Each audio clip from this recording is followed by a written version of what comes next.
देखिए स्टूडेंट, अपन पढ़ रहे हैं हेल्थ केयर के अंदर यूनिट 3 का फर्स्ट लेसन है जो जैव चिकित्सक अपशिष्ट प्रबंधन की भूमिका का।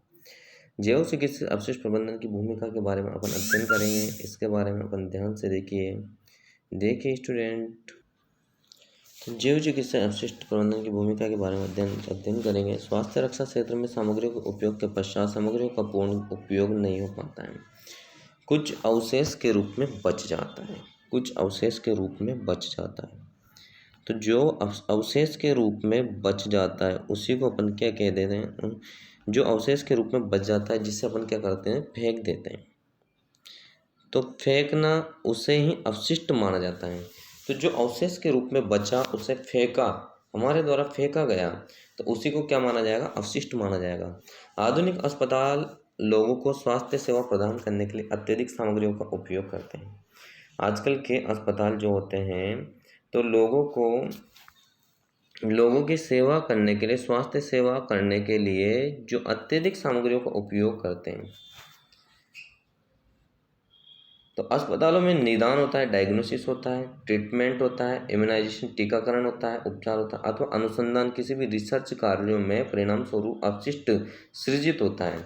मतलब कुछ भी काम होगा, अपन डायग्नोसिस करेंगे या उसका ट्रीटमेंट करेंगे या उसका इम्यूनाइजेशन करेंगे, जिसमें अलग अलग सामग्री का अपना कलेक्शन होगा। तो जो अपने सामग्री बचेगी अपन क्या करेंगे, उसको फेंक देंगे। उसी को अपन अवशिष्ट, जो बची हुई सामग्री उसी को अपन अपशिष्ट मानते हैं। तो इन अपशिष्ट पदार्थों में स्वास्थ्य कर्मियों, रोगियों सहित अस्पताल के आगंतुकों के लिए गंभीर बीमारियों का संक्रमण की संभावना होती है। अस्पताल के अपशिष्टों के लिए विभिन्न प्रकार की शब्दावलियाँ, जैसे कि ये शब्दावलियाँ काम में लेते हैं, जैसे कि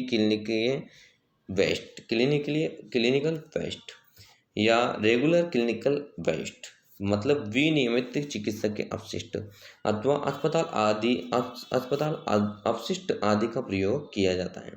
अस्पताल अपशिष्ट प्रबंधन में प्रचलित शब्दावली जैविकीय,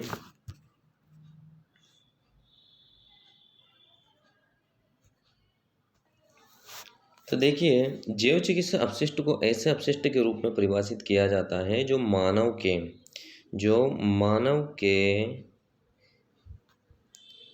के निदान, उपचार, टीकाकरण के दौरान उत्पन्न होते हैं।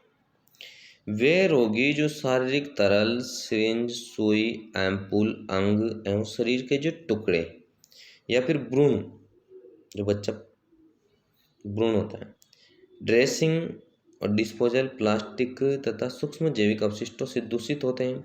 भारत में प्रतिवर्ष 3 मीट्रिक टन अपशिष्ट उत्पन्न होता है। तो लगभग भारत में कितना अपशिष्ट उत्पन्न होता है, तो 3 मीट्रिक टन भारत के अंदर अपशिष्ट पदार्थ उत्पन्न होता है। इन चिकित्सा अपशिष्टों को प्रभावी निस्तारण किया जाना चाहिए। तो देखिए स्टूडेंट, अपन जैव अपशिष्ट की कुछ परिभाषाएं भी जान लेते हैं। अस्पताल अपशिष्ट के वर्गीकरण एवं निस्तारण के अध्ययन से पूर्व हम सबसे पहले अस्पताल अपशिष्ट प्रबंधन में प्रयुक्त कुछ शब्दावलियों के अर्थ को समझने का प्रयास करते हैं। सबसे पहले अपन बात करते हैं जैव अपशिष्ट पदार्थ की। सबसे पहले अपन किसकी बात करते हैं, जैव अपशिष्ट पदार्थ की। यह कंटेनर तथा किसी मध्यवर्ती उत्पाद सहित ठोस, इसके अंदर आएंगे ठोस, तरल व द्रव रूप, जो मतलब या तो ठोस होगा या लिक्विड होगा, या जो द्रव, अथवा या तो लिक्विड के लो या द्रव के लो। तो अपशिष्ट हैं जो मनुष्य अथवा कहाँ से उत्पन्न होते हैं, वो या तो मनुष्य से उत्पन्न होएगा, या पशुओं के निदान से, या तो मनुष्य का डायग्नोस करने या ट्रीटमेंट करने पर उत्पन्न होगा, या पशुओं के निदान और उपचार करने पर उत्पन्न होगा, या टीकाकरण के दौरान जो उत्पन्न होगा, उस अपशिष्ट को क्या मानेंगे अपन, जैव चिकित्सा के अपशिष्ट मानेंगे उसको।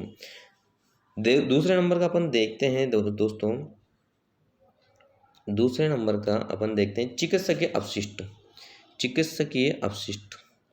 अब चिकित्सकीय अपशिष्ट क्या होता है, यह होता है दोस्तों, देखिए,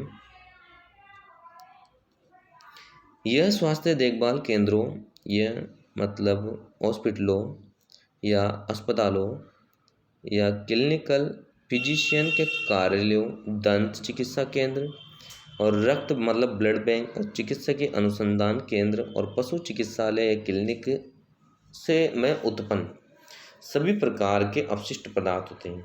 ये कहाँ कहाँ से उत्पन्न होता है? चिकित्सकीय अपशिष्ट उत्पन्न होता है जैसे अस्पताल से, क्लिनिक से, फिजिशियन के कार्यालय से उत्पन्न होता है और डेंटल क्लिनिक से भी उत्पन्न होगा, या फिर ब्लड बैंक से, या फिर रिसर्च जो क्लिनिकल रिसर्च सेंटर होगा वहाँ से उत्पन्न होगा, या एनिमल हॉस्पिटल होगा, पशु चिकित्सालय होगा, वहाँ से सभी प्रकार के जो अपशिष्ट उत्पन्न होंगे वो अपन चिकित्सा अपशिष्ट के अंतर्गत माना जाएगा। क्लिनिकल अपशिष्ट क्या होता है? अपन बात करते हैं क्लिनिकल अपशिष्ट की बात कर लेते हैं।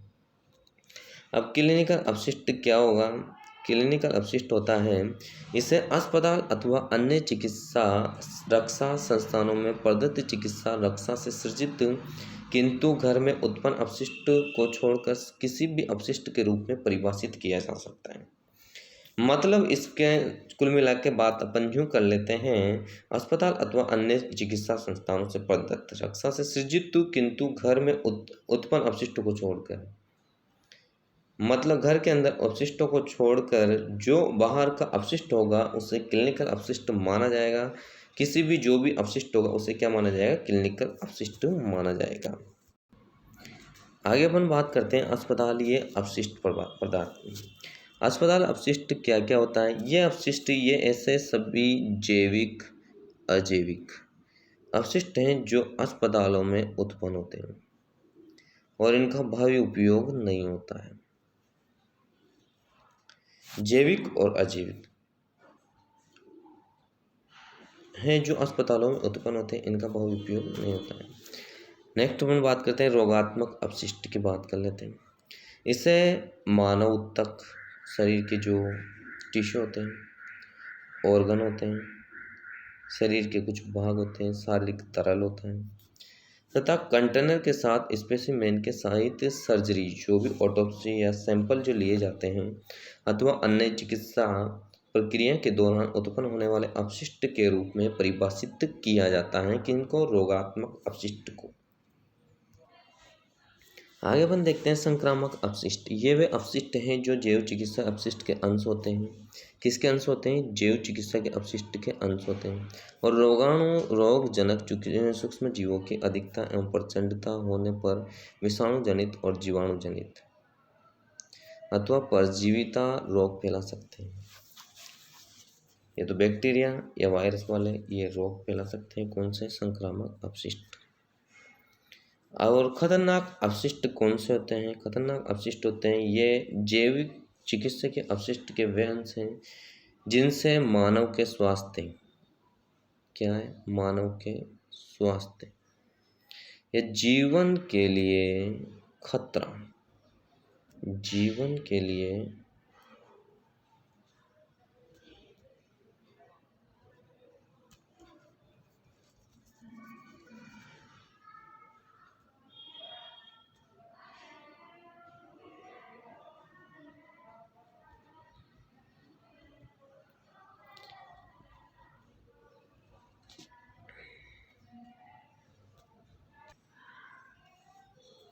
देखिए आगे रेडियो सक्रिय अपशिष्ट। इसके अंतर्गत रेडियो न्यूक्लिक एसिड से प्रदूषित अपशिष्ट शामिल हैं।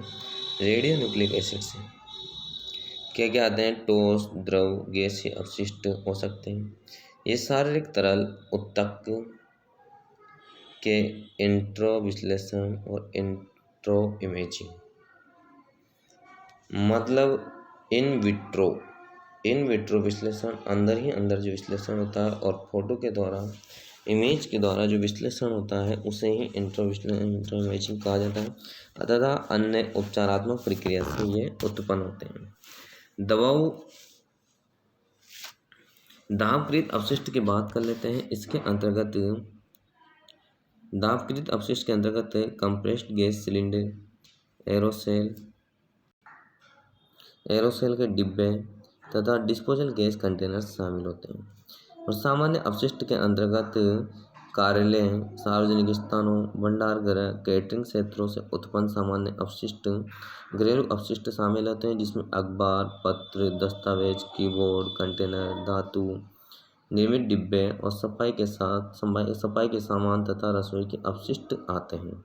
सामान्य अपशिष्ट के अंतर्गत लास्ट डेफिनेशन देखेंगे अपन पूरा चक्रणीय अपशिष्ट की बात करते हैं। इसके अंतर्गत आते हैं सफाई तथा निसंक्रमण के पश्चात निकले शीशे, कागज, carburetted, cardboard, aluminium, x-ray film, x-ray develop करने के पश्चात डेवलपिंग विलियन से निकली चांदी, निसंक्रमण के पश्चात निकले प्लास्टिक तथा छोटे टुकड़े इसके अंतर्गत शामिल होते हैं।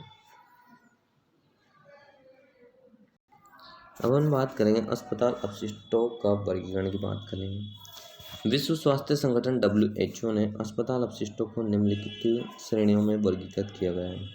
सबसे पहले एक श्रेणी है सामान्य अपशिष्ट। सबसे पहले कौन सी श्रेणी है? सामान्य अपशिष्ट की।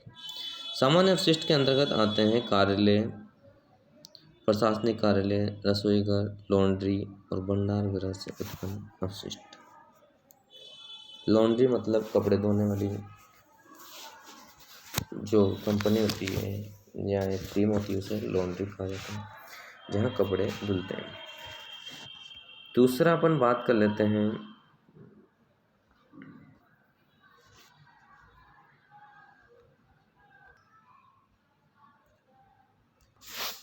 रासायनिक अपशिष्ट। वो होते हैं जिसके अंदर उत्तक मतलब टिश्यू और अंगों को संरक्षित करने में प्रयुक्त फॉर्मेल्डिहाइड मतलब कि जो टिश्यू अपने शरीर के टिश्यू होते हैं और कटे फटे जो अंग होते हैं उनको फॉर्मेल्डिहाइड के अंदर रखे जाते हैं। रेडियोलॉजी विभाग में प्रयुक्त पिक्सर या डेवलपर प्रयोगशालाओं में प्रयुक्त गोलक जैसे जाइलिन, एसीटोल और एथेनॉल, मैथेनॉल, ये जो रासायनिक पदार्थ होते हैं इनके अंदर से जो अपशिष्ट उत्पन्न होता है उन्हें रासायनिक अपशिष्ट के अंतर्गत लिया गया है। और रेडियो अपशिष्ट क्या होते हैं? जो रेडियो अपशिष्ट वो होते हैं जो अनुसंधान गतिविधियों और क्लिनिकल प्रयोगशाला या नाभिकीय औषधि के अंतर्गत प्रयुक्त होते हैं। ऐसे अपशिष्ट पदार्थों को औषधि के अंतर्गत गतिविधि में शामिल होते हैं, वो अपशिष्ट क्या कहलाते हैं? रेडियो अपशिष्ट कहलाते हैं। अब साइकोटॉक्सिक औषधियाँ क्या क्या होती है? ये साइकोटॉक्सिक औषधियाँ होती हैं कैंसर रोधी औषधियाँ होती हैं। साइकोटॉक्सिक औषधियाँ कैसी होती है? कैंसर रोधी औषधि होती है। कैंसर रोधी औषधियाँ होती है साइकोटॉक्सिक औषधियाँ। आगे अपन बात करते हैं जैव चिकित्सा के अपशिष्ट की श्रेणियों की बात कर लेते हैं अपन। तो जैव चिकित्सा श्रेणियाँ कौन कौन सी हैं? तो इसके अंतर्गत पर्यावरण एवं वन मंत्रालय ने पर्यावरण संरक्षण अधिनियम 1986 की धारा 6, 8 एवं 25 कौन कौन सी धारा? 1986 की धारा 6, 8, 25 द्वारा प्रदत्त शक्तियों का उपयोग करते हुए कुछ निश्चित नियम निर्धारित किए हैं। किसके लिए? जैव चिकित्सा के अपशिष्ट की श्रेणियों के लिए। जैव चिकित्सा के अपशिष्ट प्रबंधन एवं नियंत्रण 1988 के अनुसार बात कर लेते हैं। जैव चिकित्सा अपशिष्ट की श्रेणी कौन कौन सी श्रेणी है? तो जैव चिकित्सा अपशिष्ट श्रेणी दो प्रकार से बांटी गई हैं, जैव अपशिष्ट श्रेणी और अपशिष्ट का वर्ग एवं विवरण। अपशिष्ट की श्रेणी कौन कौन सी हैं अपन बात कर लेते हैं इसके बारे में। तो श्रेणी नंबर 1 की अपन बात कर लेते हैं। तो श्रेणी नंबर 1 के अंतर्गत रखा गया है मानव शारीरिक अपशिष्टों के बाद, मतलब फर्स्ट श्रेणी में किसको रखा गया है? मानव शारीरिकी अपशिष्ट को रखा गया है। श्रेणी नंबर 2 के अंतर्गत रखा गया है पशु अपशिष्ट और पशु उत्तक, अंग, शरीर के टुकड़े, मृत शरीर, रक्त से संश्लेषित अंग, तरल रक्त और अनुसंधान में प्रयुक्त प्रायोगिक पशु चिकित्सालय, महाविद्यालयों, अस्पतालों तथा पशु गृहों से पशुओं के निष्कासन से उत्पन्न होने वाले अपशिष्ट को श्रेणी नंबर 2 में रखा गया है। श्रेणी नंबर 3 की बात कर लेते हैं। श्रेणी नंबर 3 के अंतर्गत सूक्ष्म जीव विज्ञानी एवं बायोतकनीकी अपशिष्टों को रखा गया है और इसके अंतर्गत प्रयोगशाला संवर्धन और सूक्ष्म जीवों के स्टॉक तथा स्पेसिमेन, क्रियाशील अथवा दुर्बल वैक्सीन अनुसंधान तथा औद्योगिक प्रयोगशालाओं में प्रयुक्त मनुष्य तथा पशु कोशिकाएं कोशिका कल्चर के अपशिष्ट जैव विषाक्तों के उत्पादन से अपशिष्ट कल्चरों के स्थानांतरण में प्रयुक्त तस्त्रियाँ तथा उपकरण को रखा गया है श्रेणी नंबर 3 के अंतर्गत। श्रेणी नंबर 4 की बात कर लेते हैं। इसमें जो भी तीखी जो चीज़ होती है, नुकीले वाली चीज़ों को श्रेणी नंबर 4 के अंतर्गत रखा गया है। जैसे कि बोले तो सुइया, सिरिंज, स्केपल्स, ब्लेड, शीशे आदि श्रेणी नंबर 4 में रखा गया है। इससे अंगों में छेद अथवा कटाव हो सकता है। इसके अंतर्गत प्रयुक्त एवं अप्रयुक्त दोनों प्रकार की तीक्ष्ण वस्तुएं इसके अंतर्गत शामिल की गई हैं। श्रेणी नंबर 5 की बात कर लेते हैं अपन। श्रेणी नंबर 5 में लिया गया है निस्तारित दवाइयाँ और साइकोटॉक्सिक औषधियों को लिया गया है। जैसे साइकोटॉक्सिक औषधियाँ यूज में आती हैं, कैंसर रोधी औषधियाँ भी हो सकती हैं। अप्रचलित, प्रदूषित तथा बेकार औषधियों से निर्मित अपशिष्टों को श्रेणी नंबर 5 में रखा गया है। श्रेणी 6 की बात कर लेते हैं। श्रेणी नंबर 6 के अंदर रुई, tracing, soiled, plaster, cast, linen, bedding, रक्त से प्रदूषित अन्य पदार्थों सहित रक्त एवं रक्त तरल से प्रदूषित टॉस अपशिष्ट पदार्थ श्रेणी नंबर 6 में रखे गए हैं। श्रेणी नंबर 7 के अंतर्गत टॉस अपशिष्ट की बात करते हैं। तीक्ष्ण अपशिष्टों को छोड़कर जो भी नुकीले और तीखे जो चीज़ होते हैं उनको छोड़ करके डिस्पोजल मदों से उत्पन्न अपशिष्ट, किससे? डिस्पोजल मदों से उत्पन्न अपशिष्ट जैसे कि ट्यूबिंग, कैथेटर और इंट्रावेनस सेट, इनको श्रेणी नंबर 7 में रखा गया है। श्रेणी नंबर 8 की बात कर लेते हैं। इसके अंदर लिक्विड अपशिष्टों को, लिक्विड वेस्ट को रखा गया है। जैसे कि प्रयोगशाला तथा धुलाई वाले चीज़ों को और घरों की धुलाई और निसंक्रामक गतिविधियों से उत्पन्न होने वाले अपशिष्टों को श्रेणी नंबर 8 के अंदर रखा गया है। श्रेणी नंबर 9 की बात कर लेते हैं अपन। श्रेणी नंबर 9 में रखा गया है। श्रेणी नंबर 9 में दाह क्रिया, जो भी राख की मतलब जो जली हुई क्रियाएं, उनकी जो राख बची हुई है उनको रखा गया है श्रेणी नंबर 9 में। जैसे कि किसी जैव चिकित्सा के अपशिष्ट को जलाने से उत्पन्न राख को कहाँ रखा गया है? श्रेणी नंबर 9 में। श्रेणी नंबर 10 के अंतर्गत रखा गया है रासायनिक अपशिष्ट को जैविक उत्पादन में प्रयुक्त रसायन, निसंक्रमण से प्रयुक्त रसायन जैसे कीटनाशी को श्रेणी नंबर 10 के अंतर्गत रखा गया है। अस्पताल अपशिष्ट का महत्व क्या है, इसके बारे में कुछ अपन इम्पोर्टेंट बिंदु का अध्ययन करेंगे। अस्पताल में कार्य करने वाले स्टाफ अस्पताल अपशिष्टों के खतरे के प्रत्यक्ष संपर्क में होते हैं। सबसे ज़्यादा संपर्क में अस्पताल में कार्य करने वाला स्टाफ ही होता है। अस्पताल कर्मियों के संबंध में अस्पताल अपशिष्टों के निहितार्थ को निम्नलिखित बिंदुओं के आधार पर स्पष्ट किया जा सकता है। जैसे कि अस्पताल का स्टाफ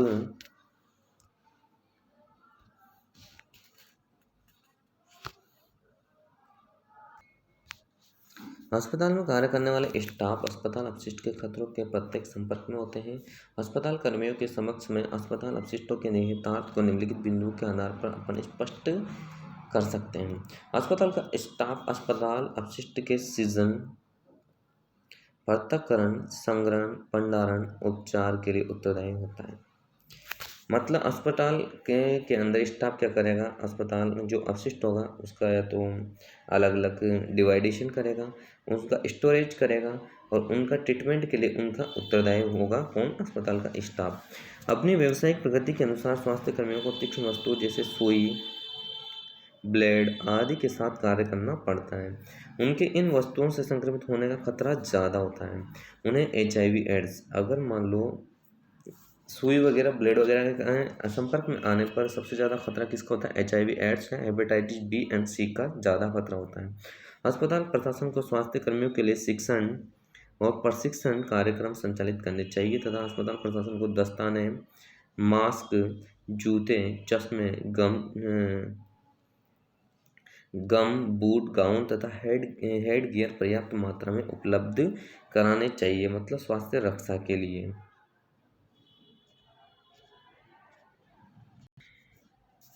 अस्पताल में उपचार के लिए मरीज आते हैं जिनके साथ उनके घनिष्ठ सहयोगी अर्थात मित्र या रिश्तेदार भी होते हैं, जो रोगी का साथ देने और गैर चिकित्सा की आवश्यकताओं के लिए उनके साथ रुकना पसंद करते हैं, मतलब उनकी देखभाल के लिए। रोगी के सहायकों के अतिरिक्त अन्य लोग भी अस्पताल में आते रहते हैं। अस्पताल अपशिष्ट के संग्रहण में कूड़ा बीनने वाले भी आते हैं और जैसे अनेक लोग संलग्न जिनकी रुचि पॉलीथीन बैग और प्लास्टिक की वस्तुओं उपयोग में लाई गई सिरिंजों और सुइयों में होती हैं। इन सभी स्थितियों में कूड़ा बीनने वाले ऐसे बीमारियों के प्रत्यक्ष संपर्क में होते हैं जो कि अन्य गंभीर हैं, जैसे कि HIV एड्स, HBV और HCV संक्रमण के अंतर्गत होते हैं।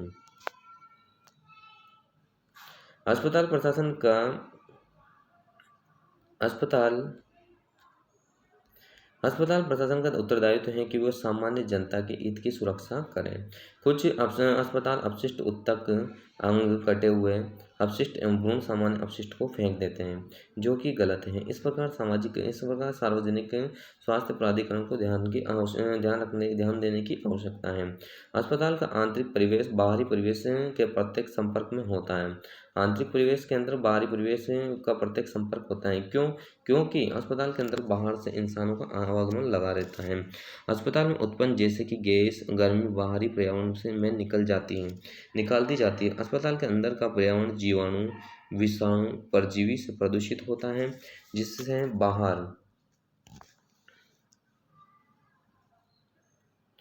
बाहरी वातावरण पर्यावरण में संक्रमण फैलने का खतरा होता है। शवगृह की बदबूदार गैसें और प्रसूति गृह की पैथोलॉजी विभाग, शारीरिक विभाग की बदबूदार गैस सीधे बाहरी पर्यावरण में निकाल दी जाती हैं, जो पर्यावरण प्रदूषण के लिए उत्तरदायी होती हैं। इन सभी गतिविधियों ने पर्यावरणविदों का ध्यान आकर्षित किया है। सरकार ने लोगों के स्वास्थ्य रक्षा और पर्यावरण की सुरक्षा के लिए कानूनों का क्रियान्वयन किया है।